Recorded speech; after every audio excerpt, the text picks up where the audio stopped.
Welcome back, friends. You're just in time for the Johnny Brew Show.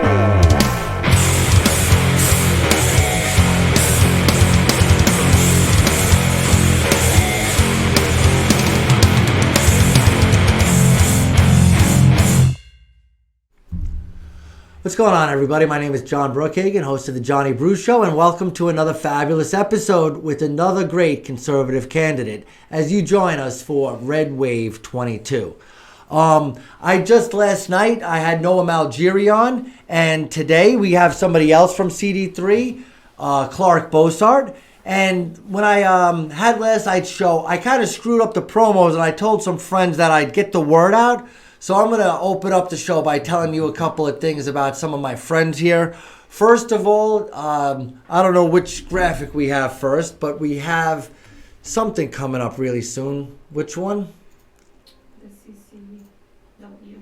CCW, all right. That's going to be at the library. Nephi is having a concealed carry permit class. He wants to get 400 or 500 people to go down and take this class, a super discounted rate, and you'll get to meet some candidates like Sherelle Mendenhall, John Lee, Joey Gilbert, Michelle Fiore, and I think they just added Noah Malgeri to that list. I'm not sure, but I know they'll have some other candidates there, so I just wanted to give them a shout out, vegasccw.com.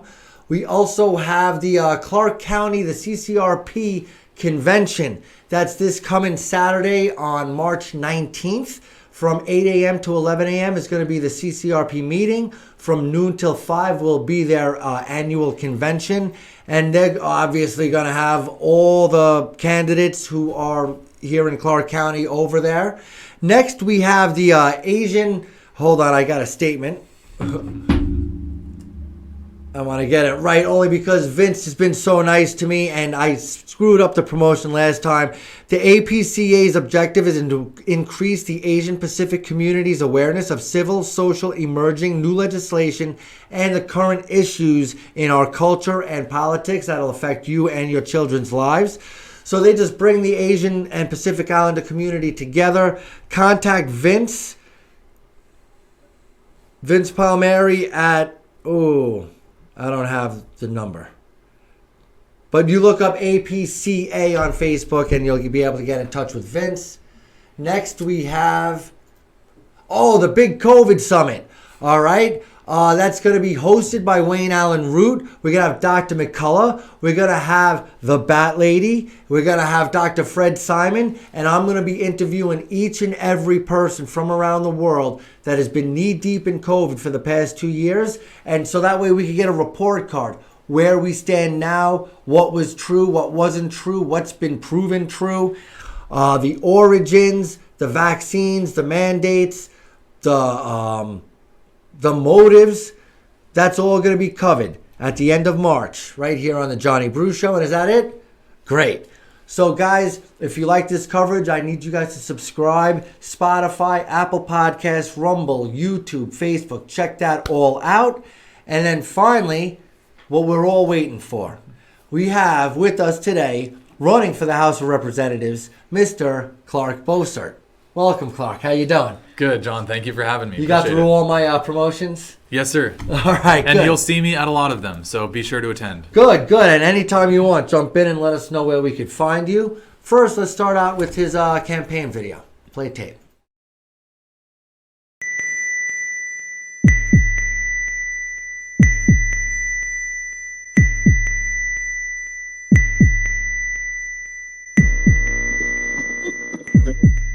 We, the people of the United States, in order to form a more perfect union, establish justice, ensure domestic tranquility, provide for the common defense, promote the general welfare, and secure the blessings of liberty to ourselves and our posterity. Do ordain and establish this Constitution for the United States of America. The foundations of our country are being eroded, and the threats to our nation at this time are greater than ever before. The fiscal, monetary, and tax policies passed in Washington have absolutely stolen the wealth of the middle class, gutted private business investment, and exchanged our bright economic future for a vision of government dependence and scarcity. The foundation of public trust in our institutions has been totally lost, and every day there is a new attack on our civil liberties and our God-given rights. Our leaders' lack of integrity, morality, and courage has left the people of Nevada without meaningful representation and devoid of an opportunity to enact substantive reform. In this hour, we need vision, now more than ever. We need leadership, and we need hope that does not disappoint. For Nevada families, for the risk takers,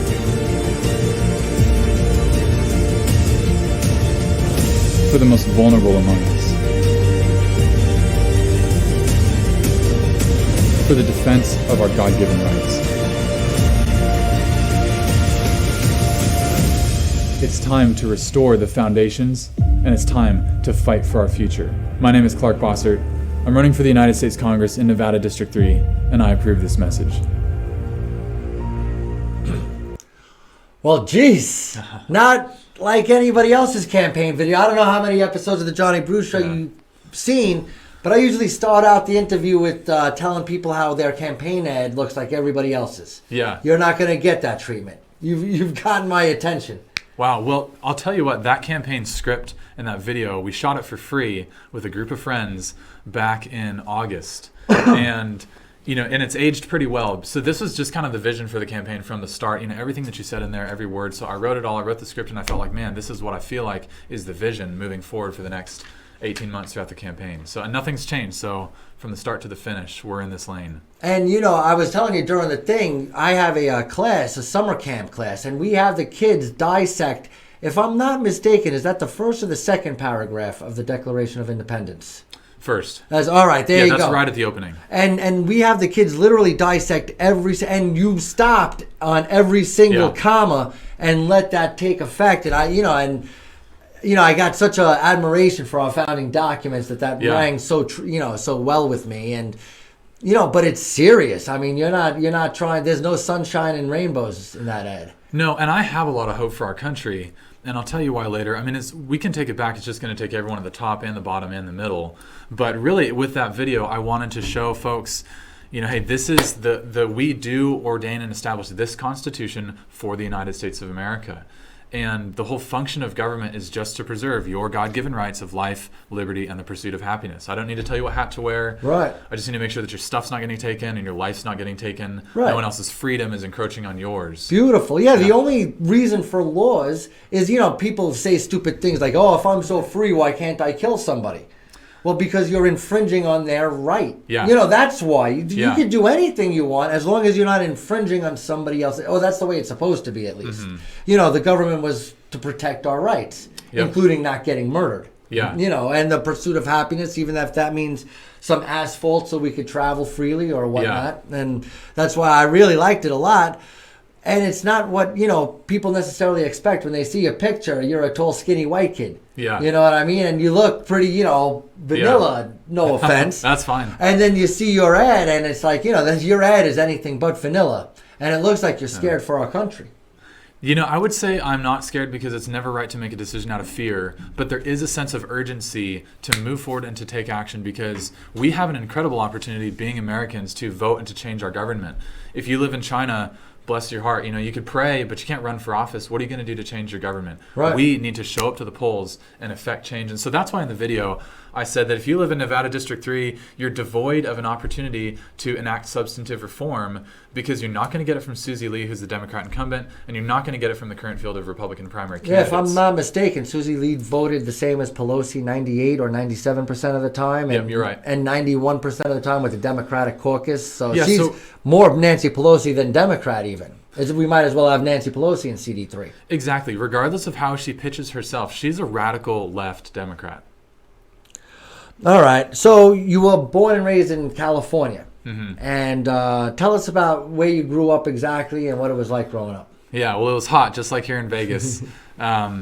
But I'm from Ridgecrest, California. It's in Southern California, north of LA, and I grew up at kind of like a Navy research base. So China Lake Naval Air Weapons Station was the base that our town supported. My dad worked on base, and that was kind of the context that I grew up in. So I love our armed forces. I love our military, and that's just a big part of my family.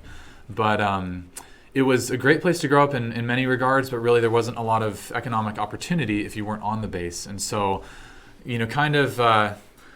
I was excited to kind of get up and out of that into a different context. So, I mean, first of all, I'll say that every family, every person has their brokenness, and there's nothing wrong with that. It's universally true of everyone. So because of that, I ended up just having kind of a tough time launching and didn't have the opportunity to finish high school in the conventional sense. And so What do you mean you didn't get to finish high school in the conventional sense? Well, I discontinued. I took the proficiency exam into my freshman year, tested out, and then... You were 14 and you just took the GED test or an equivalent, some sort of equivalency test? Yeah, so the environment that I was growing up in just had quite a bit of turbulence, and so I took the test and I tested out, and then I went to the community college to finish my high school diploma, and then there I got... You want to expand on the adversity that you faced?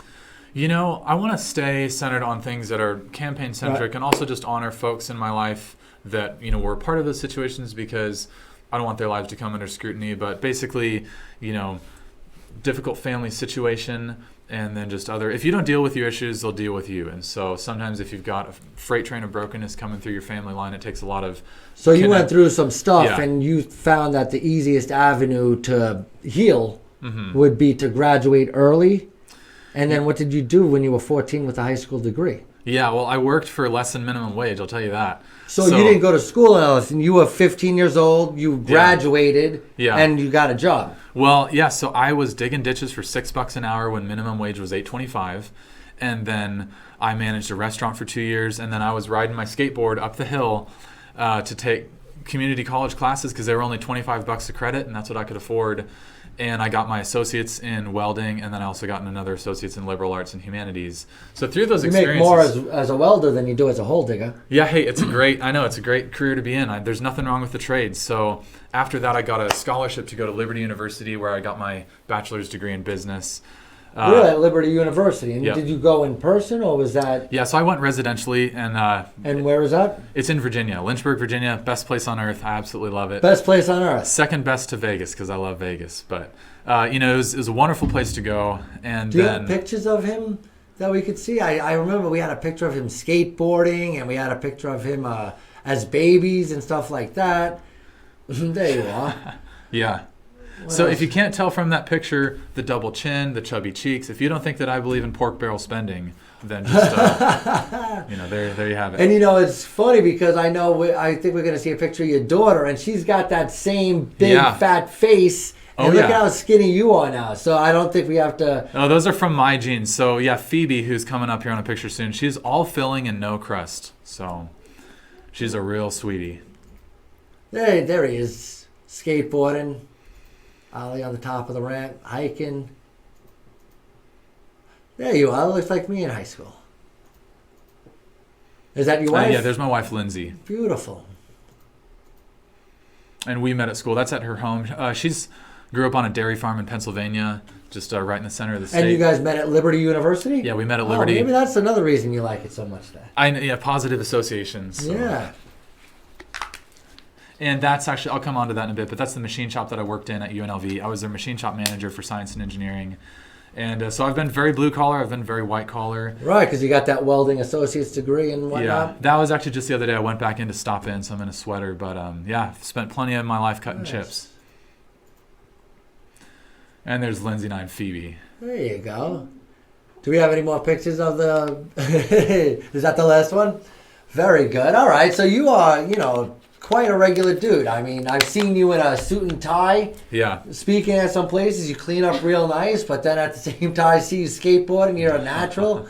And you got some air there. Were you pretty good at skateboarding? Yeah, I was pretty good. Not so much anymore, but we'll still try to make America skate again. Be careful. I broke my thumb. Yeah. And I know I still got to have a hairline fracture because I wanted to show the kids how I could ollie. Mm-hmm. And I was able to ollie, but then when I was just going really slow, the skateboard gave out underneath me. I stopped myself, and I know I broke my thumb. So either stay with it or don't pick up a skateboard again because you're going to break a bone. That's sound advice. So.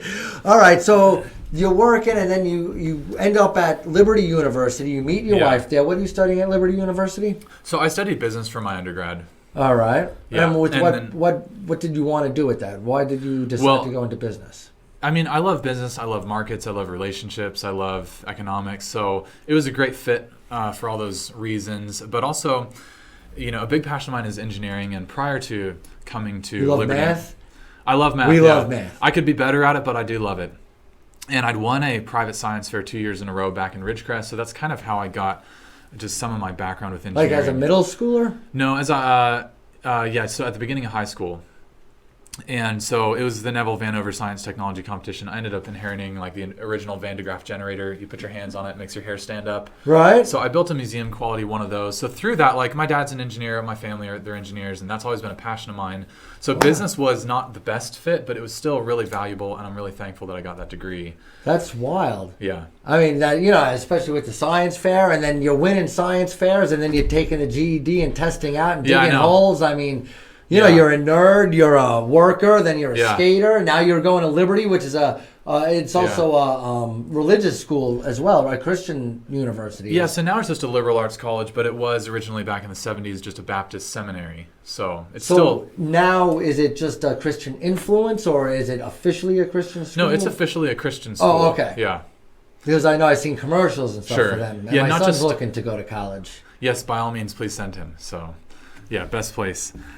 So that was my story at Liberty. Played hockey, had a ton of fun, met my wife, just incredible experience. And then when I was there, this is really something that was a very formative experience in my life, is a seminary professor came, spoke in one of my classes. He said, hey, we're planting a church in in Las Vegas, and we have an internship, and we're doing anti-sex trafficking, homeless outreach, and foster care connect. And I felt like God was saying, hey, you should go. So I moved to D Street in Washington. If you're watching and you know where that's at, it was the 8th worst neighborhood in America at the time. And you're like 22 years old? Yeah.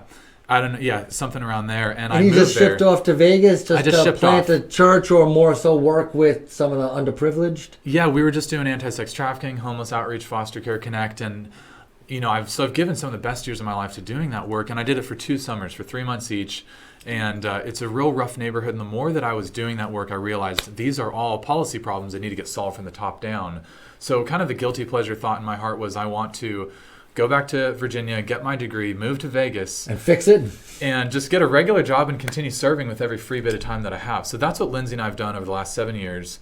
And I took a job at UNLV as their budget coordinator for student affairs, working for a VP in a central finance role. And then later I was their machine shop manager for science and engineering.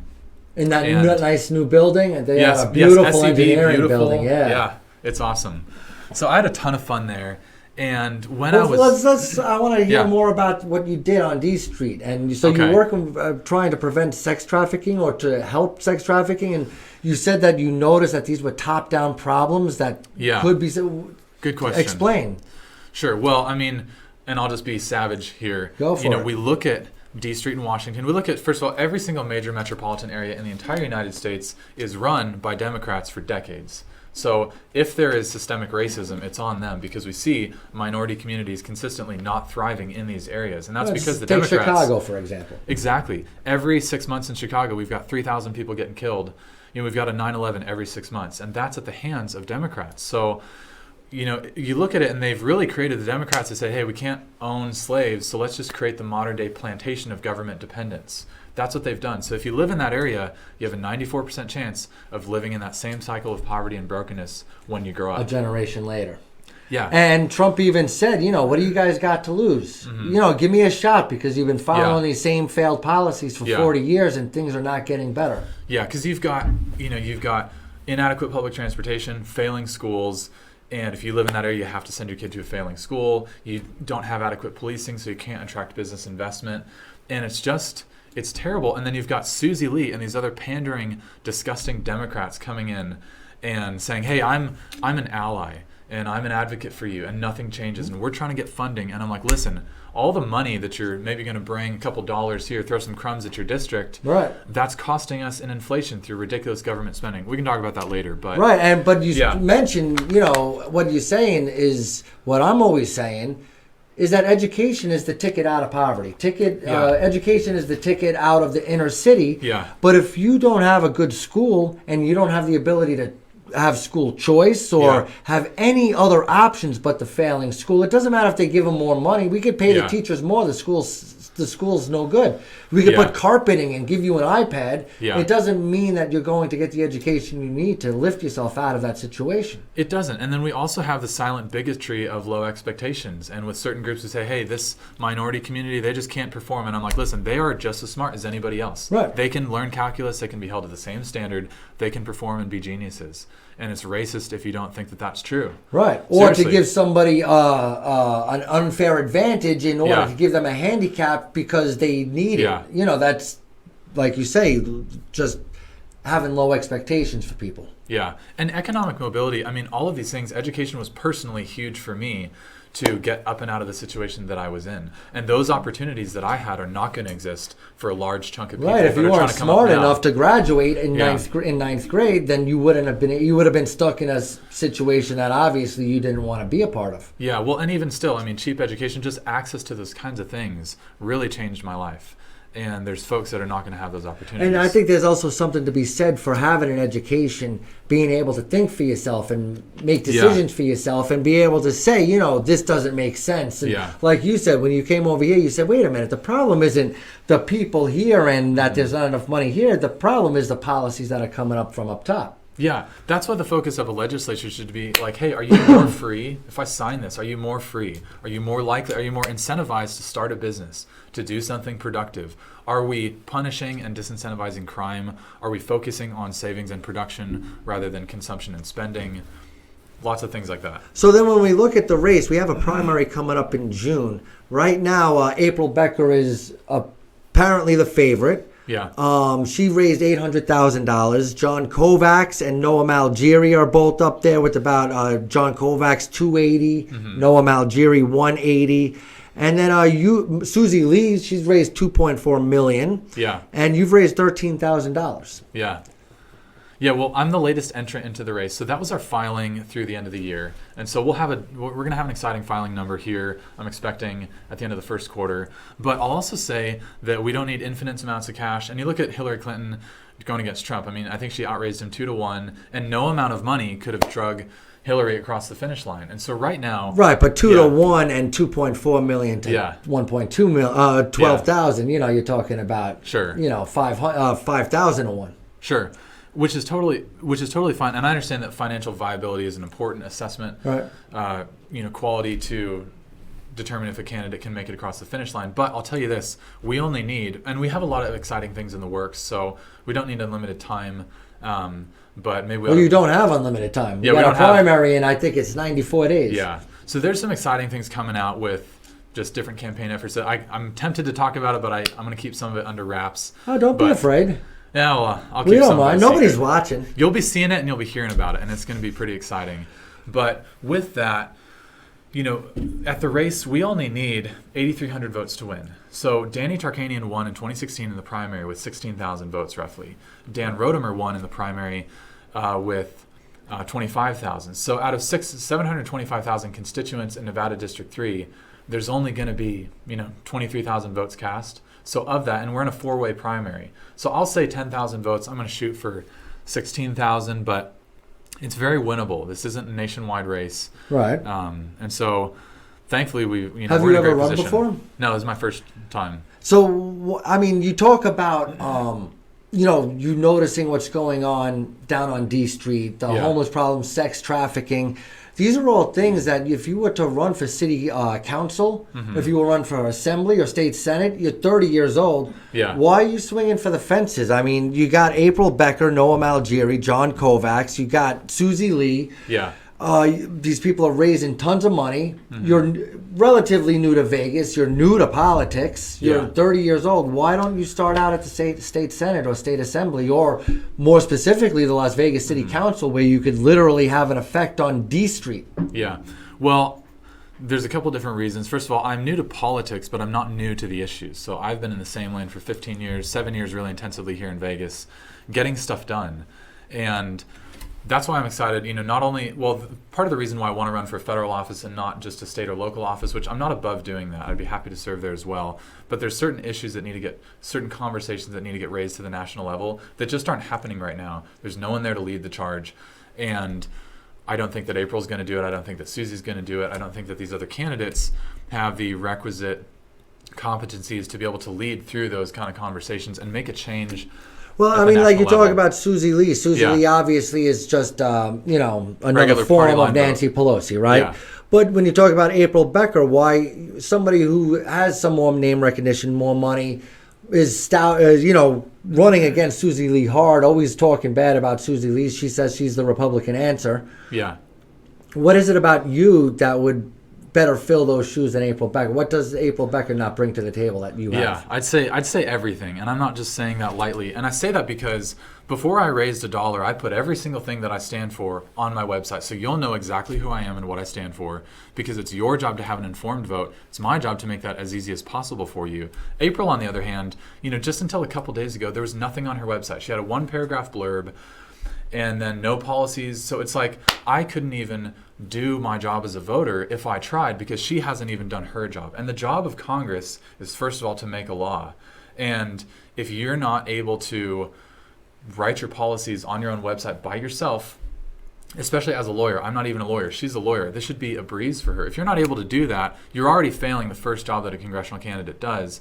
Second, if you don't think that I deserve to hear it and you can earn my vote without, or that I'm going to vote for you without even knowing what you stand for, then as a matter of principle, I have a problem with that. Right. I mean, some people did get to know her in previous races. She lost by a very narrow margin in 2020, and she thinks that now is her time, and a lot of people seem to agree with her with the red wave coming in. Yeah. But you don't think that she's I mean, there's this new term rhino coming around. Is that what you're saying? Is she just playing the part, or do you think that she's really got conservative values? Well, first of all, I'll say she's really hard to get to know. I don't know. I wish I knew. Right. I met with her before I jumped into this race, and she said, hey, listen, Clark, there's nothing that I can do when I get to Congress except for try to be a brick in the wall stopping the socialist agenda.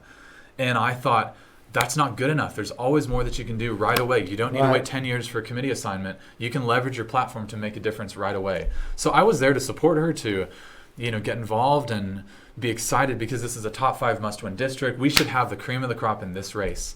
And I was extremely dissatisfied with that. And I think that the rest of the constituents in Nevada 3 have felt the same, because I think that she's profoundly struggling to win with voters, because she doesn't have a message beyond, I should have won my state legislature bid, therefore I deserve to win. Right.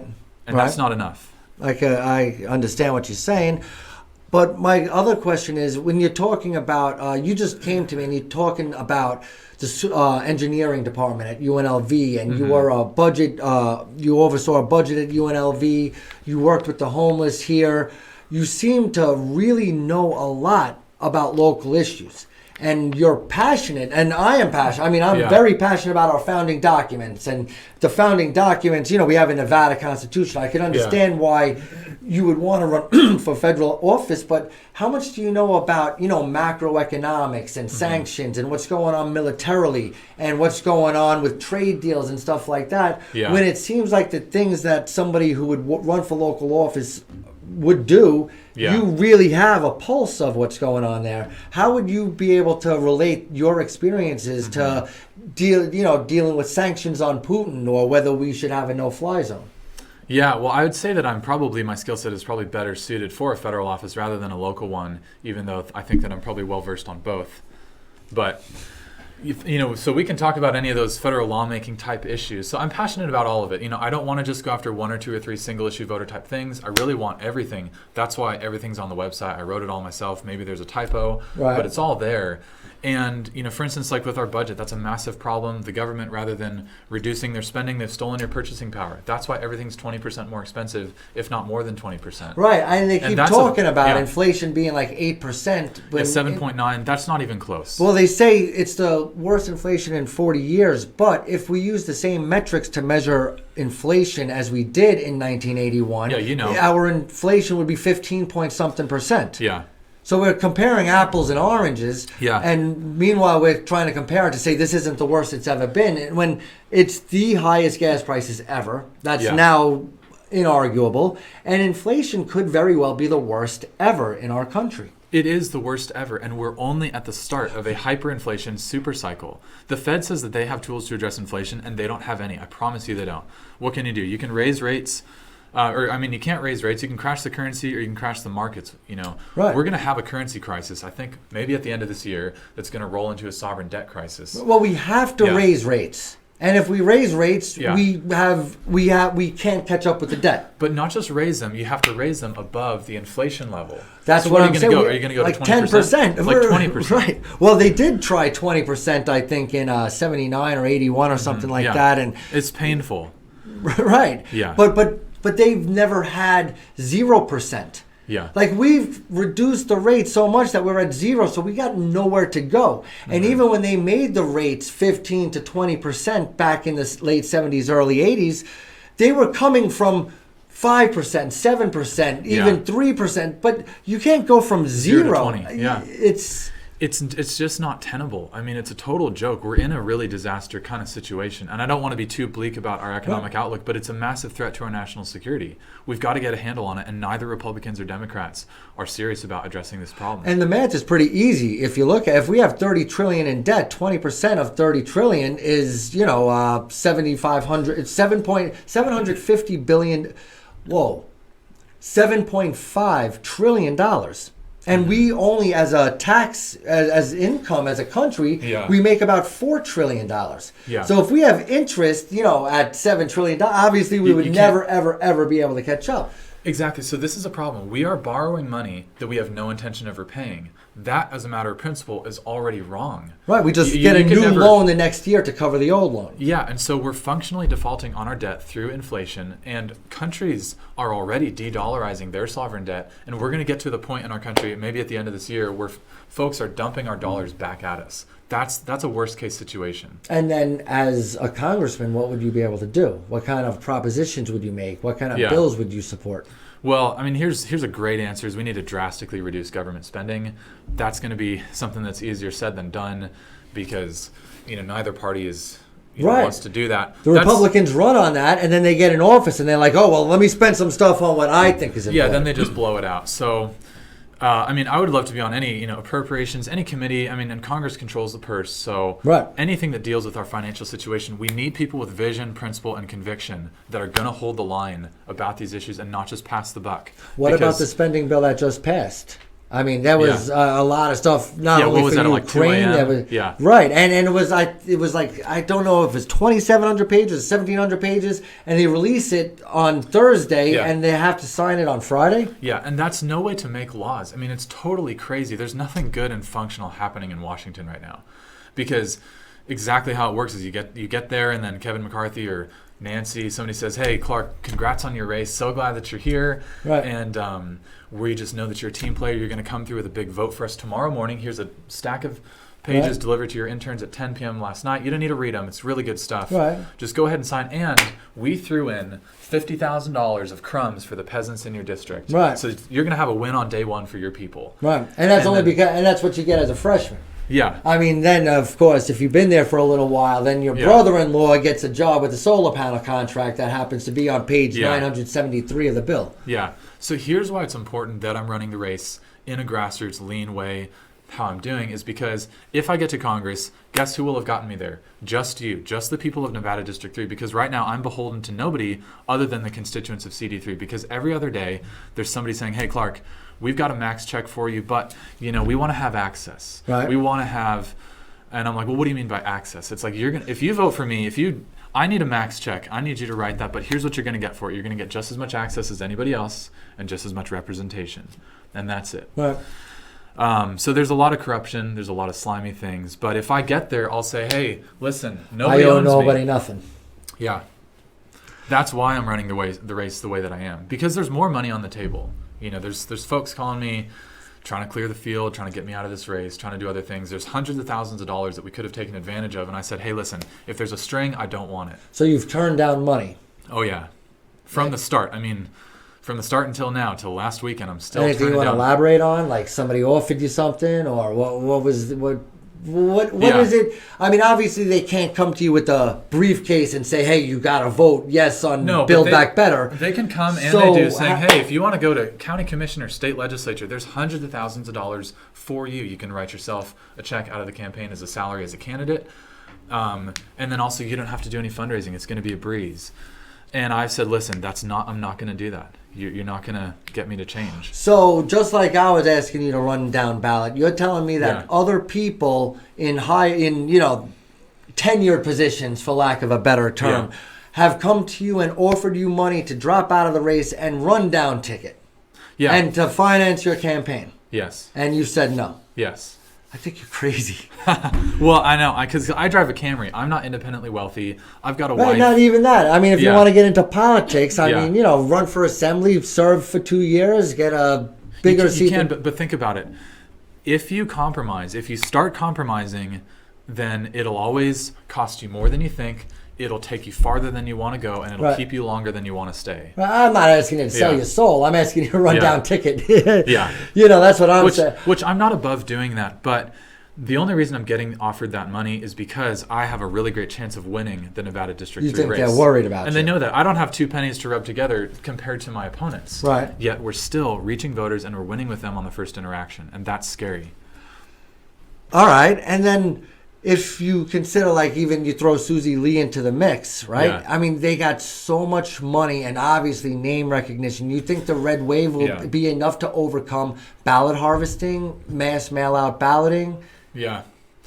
Well, that's redistricting? Redistricting will be no problem. We can, if we will work hard enough as Republicans to articulate the value proposition of conservatism, then I think that we can be competitive no matter how they slice the district. So I'm totally fine there, however they want to change it. But in regard to Susie Lee, with tons of cash, with the red wave coming, I can't find a single ardent Biden supporter anywhere.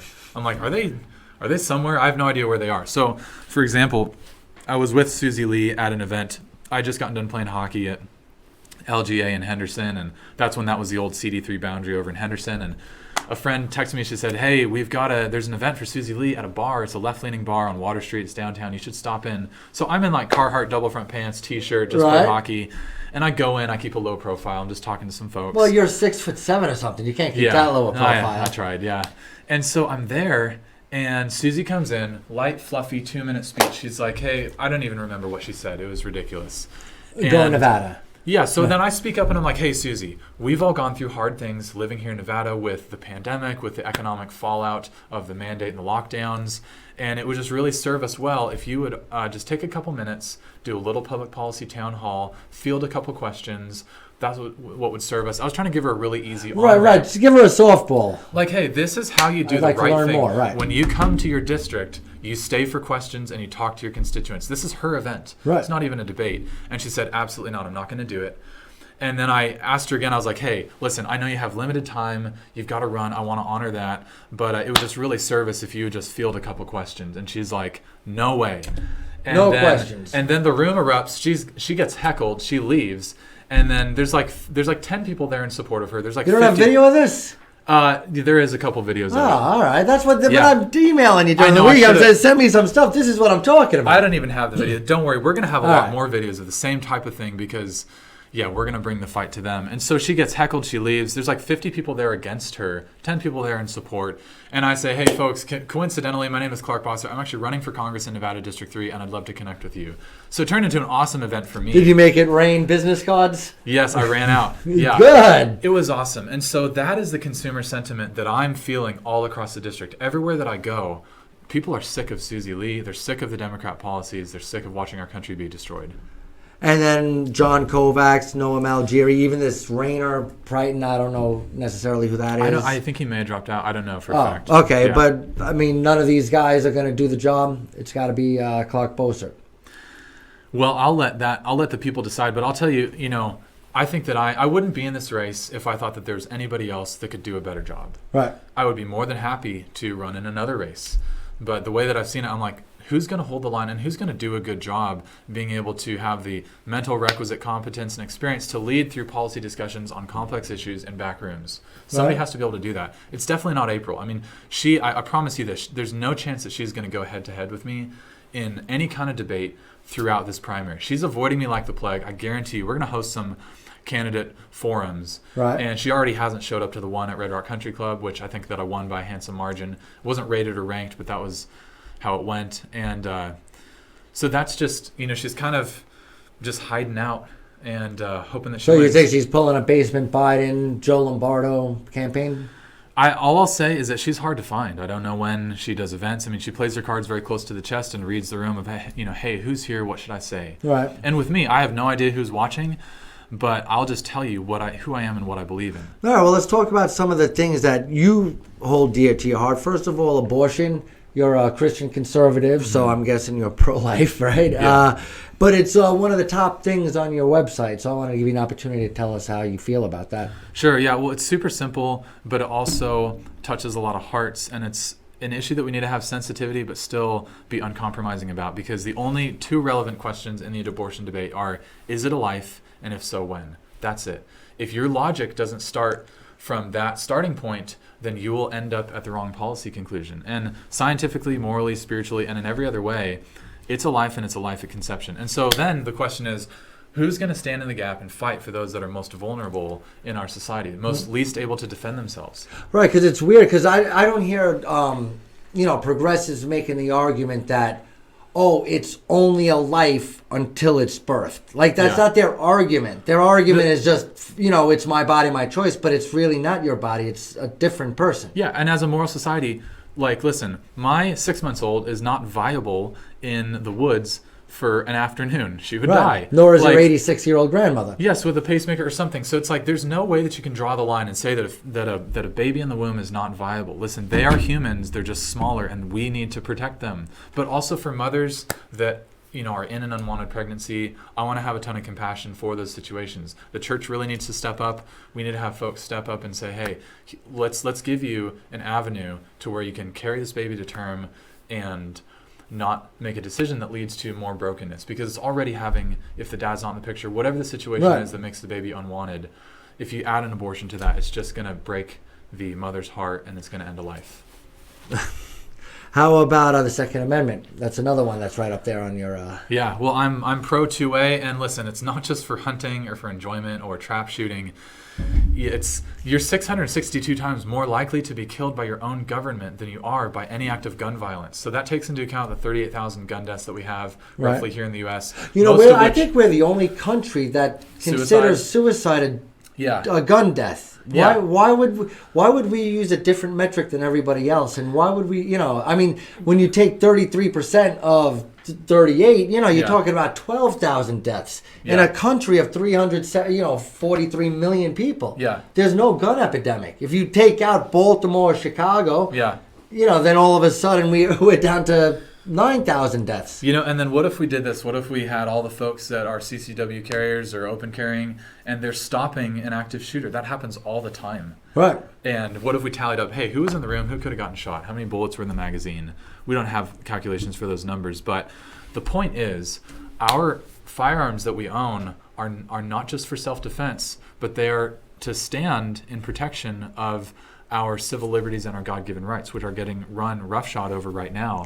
And so historically, this is true. You are way more likely to be killed by your own government than walking down the street in the hood. Any act of gun violence, you're way more likely to get killed by your own government. And that's, it's crazy that they keep making the anti-hunting, the anti-self-defense argument, but it's the anti-tyrannical government. Exactly. It's the reason why we keep our government in check, and why what's going on now should be close to not going on, because patriots should be standing up saying, listen, enough is enough. Yeah, and I'm not calling for an insurrection or any kind of rising up, but I am saying, listen, a couple hundred years ago, we cast off a government that wasn't for the people. And that's why we have America, 1776. We had a Declaration of Independence in the course of human events.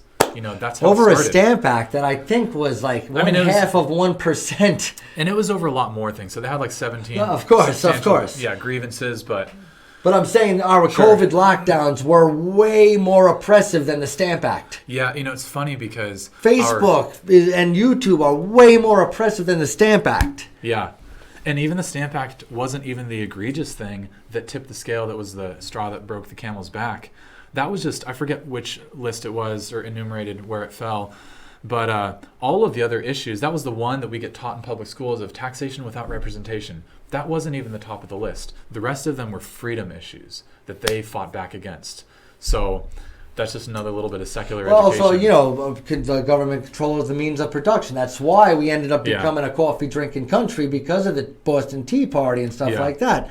But it's just crazy that we had a revolution over things that are so much milder than what we're going through right now in 2020, 21, and 22. Well, we're way less free than we used to be. You can't collect rainwater without a permit. Right. How the heck did we get here, and how do we get back? That's the question. What about education, school choice? Yeah. Well, I'm totally for school choice. Listen, it is the job of parents to raise your children and to find a great education for them. So for that reason, I want to see Clark County broken up. It's not competitive.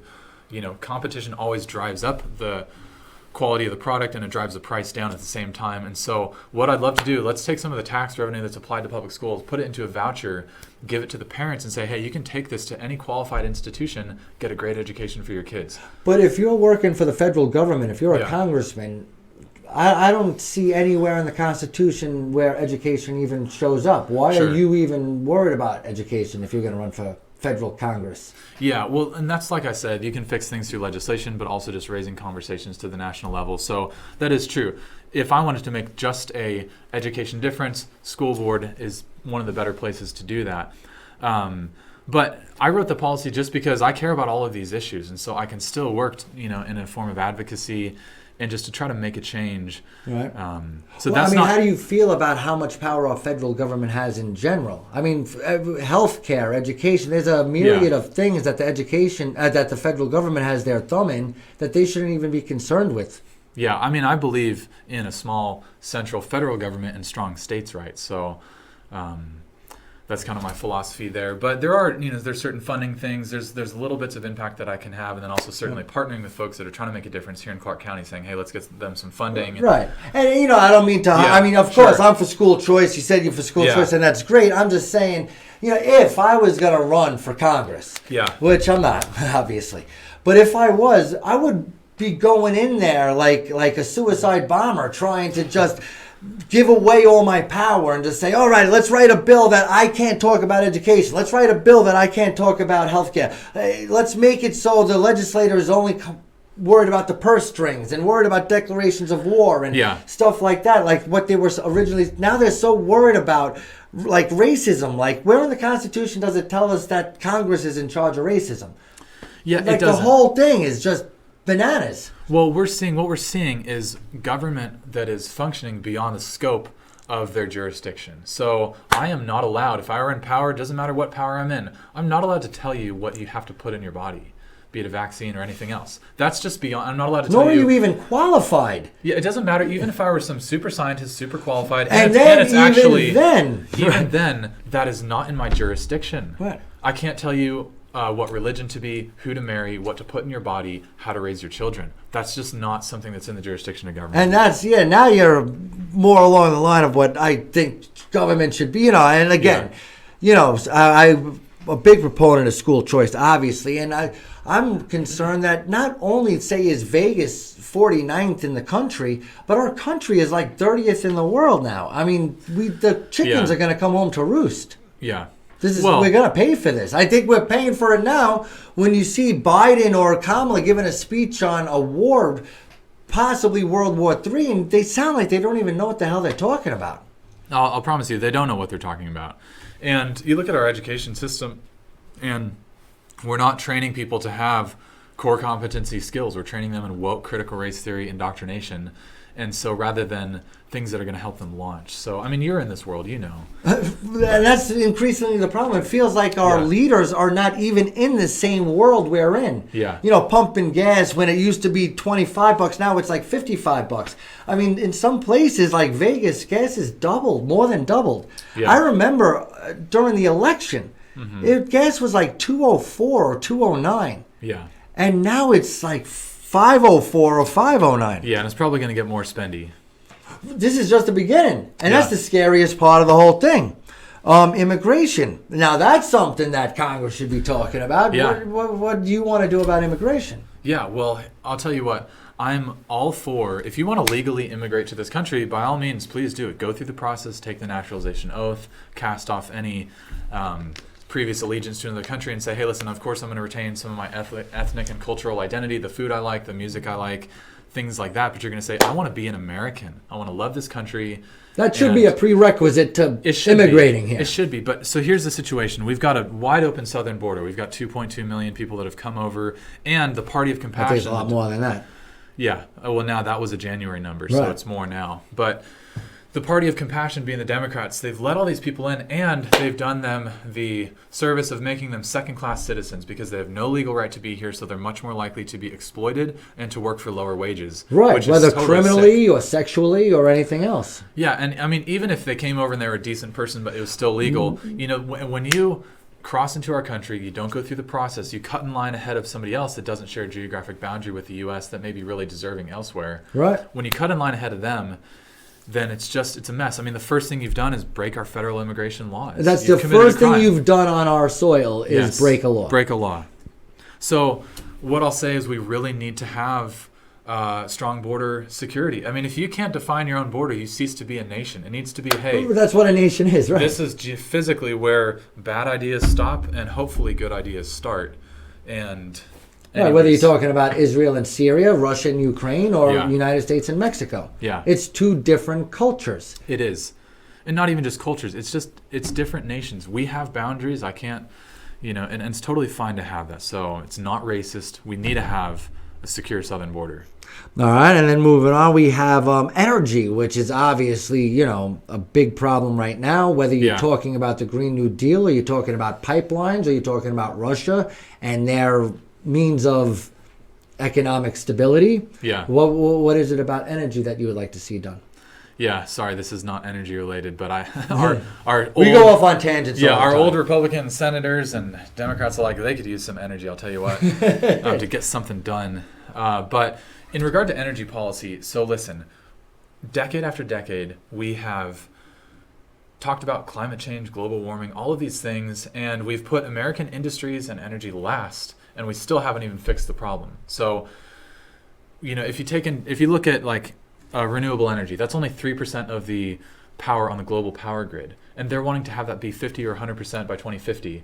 There's no way that we're going to get there. I mean, the mining operation required to have solar panels just to convert to renewable energy, if you want to have a 2,000% increase in global mining, that's what it's going to take to get those rare earth metals. And I worked with Dr. Clemens Heskey, who's at UNLV, and he's doing solar research, and like we're already kind of at the efficiency kind of threshold, like an asymptote. Like we're getting close. We're not about to have 80% efficient solar panels with the same technology. Right, we're not going to find out that we could build solar panels with sand. Yeah. I mean, these are literally, they're in the name, they're rare earth mineral. I mean, more rare than oil reservoirs. Yeah. So I'll say, listen, we need to have nuclear energy. And if you are not serious about nuclear energy and you're an environmentalist, and I would say you don't really care about the problem. You just don't. Well, because France gets 70% of their power from nuclear energy. There's zero carbon emissions. How about Ukraine? You get steam and some warm water when you're done. Right. And that's it. Right. So and I don't know if you've been doing your research, but if you wanted to win my vote, I mean, I'm all about nuclear as well. I mean, my number one thing is diversification. I'm not against solar or wind. They don't sound very efficient, but these are things that if we don't use them, we can't improve on them and find out if they are viable one day. And obviously, we need some fuel, especially since it's been the primary energy source. Yeah. If we could wean our way off of more oil and more get less oil and more natural gas, or if we get more nuclear, or there's plenty of other ways, but we need to wean ourselves, just like anything else, whether you're a heroin addict or you're whatever it is, you're going on a diet. Stopping cold turkey is not good for your system. It's not good, and it's also just not feasible anyhow. You're never gonna have an electric rocket, maybe with an ion engine in space, but our politicians, this is another point, is that some of the folks that are running, I'm like, you don't understand these things, and I don't think that they even could understand them with a really good quality briefing.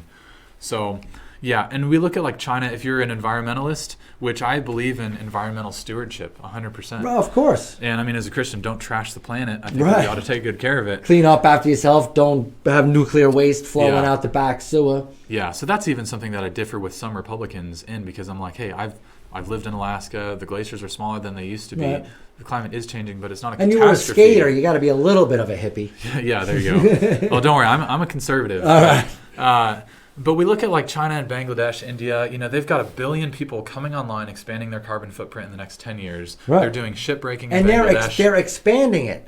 Yeah. They're creating more carbon on a year-over-year basis while we Yeah. continue to cut ours down. So this is what I'm saying. We are We're not the problem. We're not frying the big fish. So we need to say, all right, hey, who's the problem? Who's the lion's share of the problem here? Let's license technology for carbon capture, whatever else it is, because China is really the problem, and India, as if you're talking simply about too much carbon It depends on emissions. specifically the pollutants, but China's very industrial. India, And they burn their coal and they mine their oil yeah, in a dirtier way. Yeah. So if we're going to use 100 gallons of oil, Mm-hmm.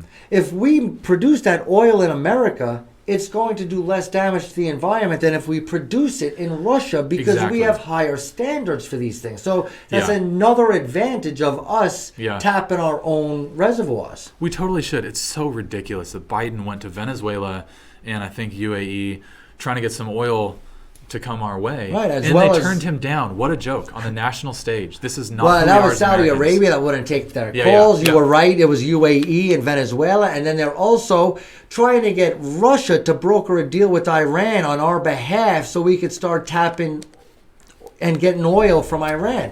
Like, can you think of What a mess. the 4 worst countries to enrich? When have we ever been here in the United States? And this is kind of parlaying into the Ukraine situation, but it's like since Joe Biden, became president, shut down the Keystone XL pipeline. Guess what happened? Putin got $85 billion. And what did he do with that? He funded the war in Ukraine. Every time that we have high oil prices globally, Putin invaded Georgia. Then in 2014, I guess he annexed Crimea, Right. with high oil prices. So every time the price goes up, he's like, hey, we've got extra cash. Let's go for it. Exactly, and that's the point that I was thinking about, is that And every that's- time Biden these did break, this. right? So if oil is up to $140 a barrel from $30 or $40 a barrel, Yeah. Putin is not investing double in order to extract the oil. All he's doing is getting a raise, and Yeah. not a 10% raise, like a 300% raise. Well, and I didn't come up with this phrase, but it's been said by other folks that Russia is really, if you just think about it geopolitically, as a gas station with a nuclear arsenal. That's their economy, and that's how they function. So, That's been working. What about COVID-19? How has that affected you? Has that been Yeah. something that inspired you to run? yeah. Well, certainly. I mean, through the COVID pandemic, we saw our civil liberties and our God-given rights just evaporate. You can't go to the store. You got to wear a mask. Got to get a vaccine mandate, which is ridiculous. It's totally crazy. So, I mean, I had COVID, and so did my wife. So did my wife when she was pregnant, and she's a nurse in an ICU. And so we've seen it. I mean, she's seen folks die from it, but we will always retain our autonomy as Americans to choose what we put in our bodies. Full stop. And she's a nurse in an ICU. Yeah. What is her opinion on mandatory vaccines? And I'm sure Yeah. her opinion influences your opinion, because you would consider her the medical expert of the family. Yeah, the family, yeah. And, well, here's what I'll tell you. The narrative is not true. And I was actually assisting a gentleman that was a researcher at UNLV that was building an apparatus that I built for him to test the susceptibility of the virus to temperature changes. And so I wasn't a principal investigator, but I was loosely involved with that research. Right. And, what I'll say is that math, science, and chemistry and physics, they're all perfect, but our understanding of those scientific disciplines is not perfect. And then our application of our understanding towards the development of products and cures and things like that, that's even less perfect. Right. So, Every degree you leave the truth, Yeah. it gets a little more imperfections. so all of the people that sat on the moral high ground that said, hey, we're following the science, I'm like, no, you are not following the science. By saying that, they're not following the science. Well, but also, here's what you're doing. You're just following little bits of scientific data that are curated for public consumption because they fit the government narrative. Right. That's all you're They doing. can be used as a tool to go in the direction they want to go in. Yeah, and now you look at the VAERS data and the vaccine adverse reactions reports and these other things, and the narrative is shifting. I mean, I think that the government is shifting right towards the war in Ukraine and the economic fallout of our financial situation to cover for all the nasty stuff that's going to come out about the vaccine. It's crazy how mute everything COVID is right now. Like literally nobody's saying like, oh my God, these poor people are hiding in subway stations and they don't have any masks. Yeah. Like that's 2 weeks ago, that's what they would have been saying. I mean, everybody needed a mask, especially the schools and the kids and the crowded people. And you went to a college football game and you're killing grandma. And now you got refugees in a basement where there's 10,000 people. Yeah. Nobody says, oh my God, they're not wearing a mask on CNN. Yeah. Well, the media is the absolute worst. They are the enemy of the people. And I'm not shy about saying that. And I think that they need to do a better job of serving folks with an accurate report of what's happening. But it didn't happen through COVID. I mean, that's what was lost is public trust. That's why on the card, the back is restoring the foundations, fighting for the future. The foundation is obviously our founding documents. It's our history, and it's our public trust in our institutions through a living interpretation of our Constitution and then revisionist history. We're getting gutted of the context of who we are as Americans. Right. But then the second, or the other part is government has a relationship with the people that it governs. That requires trust. And through this COVID narrative, they've lost our trust. It's their job to earn it back. And I would like to be a part of that solution. I'm not the be-all, end-all solution. But well, you were talking about your card, and I know you were talking about how you've written everything out. Where can people find out more? Do we have a copy of his website up? Yeah, so if you go to Clark Bossert, ClarkBossert.com, then you can click the policies page. You can read everything there, and I've taken the time personally to write all of it myself. I'm the only candidate that has done this because I just believe that, it's your job, like I said, to have an informed vote. It's my job to make that as easy as possible for you. And so you'll know exactly who I am and what I stand for because that's what serves people best. And I didn't pull any punches. Everything's there. And if there's something that is important to you that I haven't already spoken to on the website, then by all means, there's a phone number at the bottom of the page. Give me a call. I'll always be happy to give you a straight answer. Good, yeah. And people could check that out and read it for themselves. And what I want to do is we're running out of time, but I do want to give you a minute or two, talk to the people, tell them why that it's you that they should be voting for in CD3. Yeah, well, John, thank you again for having me on your show. I really appreciate it. Thank you to those of you that have watched. And what I'll say is that, again, my name is Clark Bossert. I'm running for Congress in Nevada District 3. And if you live in Nevada District 3, you don't have real representation. You're not going to get, if you want a substantive change or reform, you're not going to get it from my Democrat incumbent and the current field of Republican primary candidates. That's been my perception. And if you agree with my assessment of the problems that we're facing and my opinion on how that we ought to move forward as a nation, then I would love your support. So please check out the website, inform your vote, watch the videos, stay connected, come out to an event, meet me in person. I would love to meet with you. And I'll tell you what, I really love our country a ton, but I feel like we're losing it. And so that's why I've jumped into this race. I haven't been in politics at all before this. I've just been, serving my country, trying to make it the best that it can be. But in this last season, I just couldn't sit on the sidelines any longer. A lot of you feel the same. I'd be stressed out if I didn't get to run. It's been a ton of fun to run, and I really enjoy it. But we need to come out with a big win June 14th. So that's the Republican primary here in Nevada. If you're watching this, I need you to show up on June 14th to come out, cast your vote, because you have an opportunity to enact substantive reform, to make a big change, to have real representation, but it's only there if you take it. So I want to encourage you, June 14th, and just think Clark for Congress, Clark for Clark County. Who's the guy named after the county? Go ahead and vote for him. So thank you so much, John. I appreciate the opportunity. Oh, no, it's my pleasure. And when you, excuse me, you guys, if you do want to vote in the primary, you must ensure that you're in the book. Registered. You read that, that's the word I'm looking for. You're registered as a Republican. You could do that right until the day before, but don't wait. And I think you could do that at DMV. You might be able to do it online. And I just wanted to let you guys also know that we're brought to you by Infinity the Math Institute. Play tape.